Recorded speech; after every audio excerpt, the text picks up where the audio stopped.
ನಮಸ್ಕಾರ. ಭೀಮವಾದ ನ್ಯೂಸ್ ಜವರ್ಗಿ.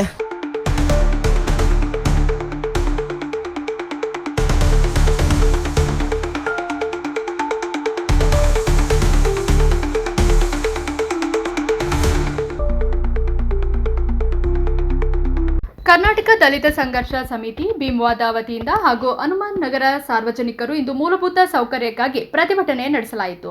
ಈ ಸಂದರ್ಭದಲ್ಲಿ ಹನುಮಾನ್ ನಗರ ನಿವಾಸಿಗಳು ಹಾಗೂ ಕರ್ನಾಟಕ ದಲಿತ ಸಂಘರ್ಷ ಸಮಿತಿ ಭೀಮವಾದ ತಾಲೂಕಾ ಅಧ್ಯಕ್ಷರಾದಂಥ ರವಿಕುಮಾರ್ ಎಂ ಬೀರ್ನಳ್ಳಿ ಅವರು ಹಾಗೂ ಸಂಘಟನೆಯ ಕಾರ್ಯದರ್ಶಿಗಳು ಭಾಗವಹಿಸಿದರು. ಮುಖ್ಯ ಅಧಿಕಾರಿಗಳು ಪುರಸಭೆ ಜೇವರ್ಗಿ ವಾರ್ಡ್ ನಂಬರ್ 21 ಹನುಮಾನ್ ನಗರದ 14 ವರ್ಷಗಳ ಸಮಸ್ಯೆಗೆ ಮುಕ್ತಿ ನೀಡುವ ಬಗ್ಗೆ ಮಾನ್ಯರೇ, ನಾವು ಜೇವರ್ಗಿ ಪಟ್ಟಣದ ವಾರ್ಡ್ ನಂಬರ್ 21ರ ಹನುಮಾನ್ ನಗರದ ನಿವಾಸಿಗಳು.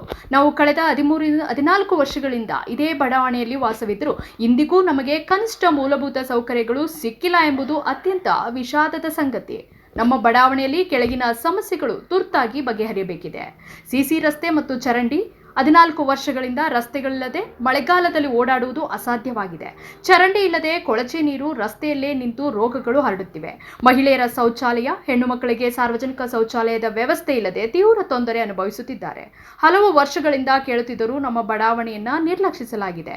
ತಾವು ಕೂಡಲೇ ಸ್ಥಳಕ್ಕೆ ಭೇಟಿ ನೀಡಿ ಈ ಸಮಸ್ಯೆಗಳನ್ನು ಬಗೆಹರಿಸದಿದ್ದರೆ ನಾವೆಲ್ಲ ನಿವಾಸಿಗಳು ಸೇರಿ ತೀವ್ರ ಪ್ರತಿಭಟನೆ ನಡೆಸಬೇಕಾಗುತ್ತದೆ. ತಮ್ಮಿಂದ ಕೂಡಲೇ ಸಕಾರಾತ್ಮಕ ಸ್ಪಂದನೆ ನಿರೀಕ್ಷಿಸುತ್ತೇವೆ.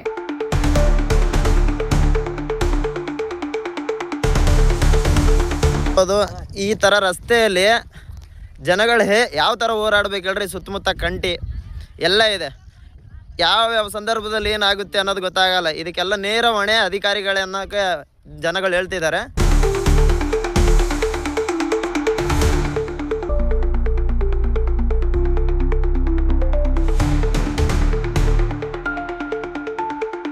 ಭೀಮವಾದ ನ್ಯೂಸ್ ಜವರ್ಗಿ.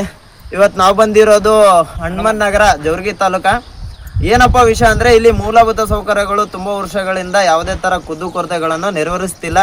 ಆದ ಕಾರಣಕ್ಕೆ ಇಲ್ಲಿರ್ತಕ್ಕಂಥ ಸಾರ್ವಜನಿಕರು ನಮ್ಮ ಭೀಮವಾದ ನ್ಯೂಸ್ಗೆ ಕರೆ ಮಾಡಿದ್ದಾರೆ.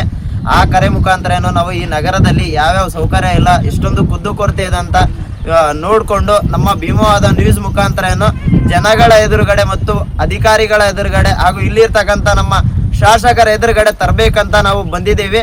ನೋಡೋಣ, ಇಲ್ಲಿರ್ತಕ್ಕಂಥ ಸಾರ್ವಜನಿಕರ ಬಾಯಿಂದಲೇ ಕೇಳೋಣ ಇಲ್ಲಿ ಎಷ್ಟೊಂದು ತೊಂದರೆ ಇದೆ, ಕುಂದುಕೊರತೆಗಳು ಎಷ್ಟಿದೆ ಅನ್ನೋದು. ಯಾಕೆ ರಾತ್ರಿ ಹೊತ್ತಲ್ಲಿ ಏನಾದರೂ ಎಮರ್ಜೆನ್ಸಿ ಆದರೆ ಆಸ್ಪತ್ರೆಗೆ ಹೋಗೋಕ್ಕೂ ತುಂಬಾ ತೊಂದರೆ. ಯಾಕಂದರೆ ಇಲ್ಲಿರ್ತಕ್ಕಂಥ ರೋಡು ಫುಲ್ಲು ಹದಗೆಟ್ಟಿದೆ. ಯಾವುದೇ ಥರ ಏನೋ ಕಾಲ್ದಾರಿನೂ ಹೋಗಬೇಕು, ಒಂದು 2 ವೀಲರ್ ಮೇಲೆ ಒಂದು ಹೆಣ್ಮಗ್ಳಿಗೆ ಕರ್ಕೊಂಡು ಹೋಗೋಣ ಅಂದ್ರೇನು ಕೂಡ ಯಾವುದೇ ಥರ ಸೌಕರ್ಯ ಇಲ್ಲ. ಇಲ್ಲಿ ಎಷ್ಟು ವರ್ಷದಿಂದ 15 ವರ್ಷ ಆಯ್ತು ನೋಡ್ರಿ. ಒಂದು ಒಟ್ಟು ರಸ್ತೆ ಇಲ್ರಿ, ಲೈಟ್ ಇಲ್ರಿ, ಗಟರ್ ಇಲ್ರಿ, ಒಂದು ಸಂಡಸ್ ಹೋಗ್ಲಕ್ಕ ಹೆಣ್ಮಕ್ಳಿಗೆ ತೊಂದ್ರೆ ಅದ್ರಿ. ಏನ್ ಹೆಡ್ಗೆ ಹಾಸ್ಪಿಟಲ್ಗೆ ಹೋಗ್ಬೇಕಾದ್ರೂ ಮಕ್ಳಿಗೆ ತಂದ್ರಿ ರೀ. ಅಂದ್ರ ರಾತ್ರಿ ಅಂದ್ರ ಹಗಲ ಹಾವ ಎಲ್ಲ ನಾವು ಕಂಟಿಯಾಗಿದ್ದಂಗೆ ಇದ್ವಿ. ಸುಮಾರು 15 ವರ್ಷಗಳಿಂದ ಐತ್ರಿ ಇಲ್ಲಿಂದ ಇರತಕ್ಕಂಥದ್ದು. ನಾವು ನೂತನವಾಗಿ ಹನುಮಾನ್ ನಗರವನ್ನು ನಿರ್ಮಾಣ ಮಾಡಿವ್ರಿ. ಯಾವ ಅಧಿಕಾರಿಗಳು ಸ್ಪಂದಿಸಿಲ್ರಿ. ಪದೇ ಪದೇ ನಾವು ಮುನ್ಸಿಪಾಲ್ಟಿಗೆ ಹೋಗಿವಿ ಬಂದಿವಿ, ಆದರೂ ಸಹಿತ ಯಾರೂ ಬಂದಿಲ್ಲ ರೀ. ಇಲ್ಲಿ ನೀರಿನ ವ್ಯವಸ್ಥೆ ಇಲ್ಲ, ಚರಂಡಿ ವ್ಯವಸ್ಥೆ ಇಲ್ಲ, ಶೌಚಾಲಯದ ವ್ಯವಸ್ಥೆ ಇಲ್ಲ. ಮುಖ್ಯವಾಗಿ ರಸ್ತೆ ಮತ್ತು ರಸ್ತೆ ವ್ಯವಸ್ಥೆ ಅಂತೂ ಪೂರಾ ಯಾವುದಕ್ಕೂ ಬರಲ್ರಿ. ಹಂಗಾಗಿ ಇವತ್ತು ನಾವು ಪಣ ತೊಟ್ಟಿವ್ರಿ ಎಲ್ಲರೂ ಹೇಳ್ರಿ. ಮಹಿಳಾ ಮಣಿಗಳಾಗಲಿ ಮತ್ತು ನಾವು ಆಯಿತು ಪುರುಷರಾಗಲಿ ಅಷ್ಟು ಮಂದಿ ಏನದ ಇವತ್ತು ನಾವು ಹೋರಾಟ ಮಾಡಿ ನಮ್ಮ ಗೆಲುವನ್ನು ಸಾಧಿಸ್ಬೇಕನ್ನೋದು ಒಂದು ಉದ್ದೇಶ ಅದ್ರಿ. ಯಾವುದೇ ರೀತಿಯ ಅಧಿಕಾರಿಗಳು ಸ್ಪಂದಿಸಿಲ್ರಿ. ಹಾಗೂ ಇಲ್ಲಿ ಎಲೆಕ್ಷನ್ ನಿಂತಿರ್ತಕ್ಕಂಥ ಪ್ರೇಮಾ ವಿಜಯಕುಮಾರ್ ಅವರು ಸಹ ಒಂದು ಸರ್ತಿ ಬಿ ಎಲೆಕ್ಷನ್ ಆದ್ಮೇಲೆ ಬಂದೇ ಇಲ್ರಿ. ಯಾವುದು ಸವಲತ್ತು ಸಹಿತ ನೀಡಿಲ್ಲ ಐತ್ರಿ. ಮುನ್ಸಿಪಾಲ್ಟಿ ಹೋಗೋದು ಬರೋದು ಇದೇ ಮಾಡತ್ತಾರಿ. ಅವ್ರು ಒಟ್ಟ ಗಮನನೇ ಹರ್ಸಲಾಗ್ಯಾರಿ. ನಮ್ ನರಂಡಿ ವ್ಯವಸ್ಥೆ ಇಲ್ರಿ, ರೋಡ್ ವ್ಯವಸ್ಥೆ ಇಲ್ಲ, ಕರೆಂಟ್ ವ್ಯವಸ್ಥೆ ಇಲ್ಲ, ಅಂಡ್ ನೀರಿನ ವ್ಯವಸ್ಥೆ ಇಲ್ಲ, ಏನ್ ವ್ಯವಸ್ಥೆ ಸೌಲಭ್ಯನೇ ಇಲ್ರಿ. ನಮ್ ಸರ್ಕಾರ ಸೌಲಭ್ಯನೇ ಏನ್ ಕೊಟ್ಟಿಲ್ಲ ನೋಡ್ರಿ.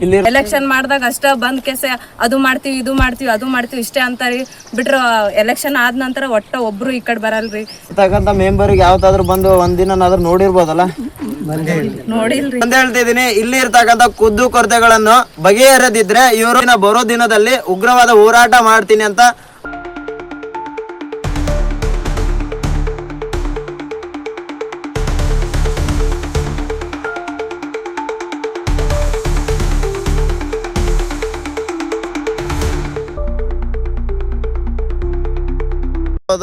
ಈ ತರ ರಸ್ತೆಯಲ್ಲಿ ಜನಗಳು ಯಾವ ಥರ ಹೋರಾಡ್ಬೇಕು ಹೇಳ್ರಿ. ಸುತ್ತಮುತ್ತ ಕಂಟಿ ಎಲ್ಲ ಇದೆ.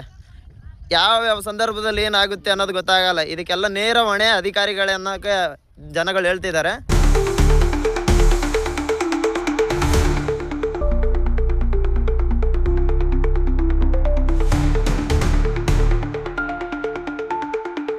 ರವಿಕುಮಾರ್ ಬೀರ್ನಳ್ಳಿ, ಭೀಮವಾದ ನ್ಯೂಸ್, ಜೇವರ್ಗಿ.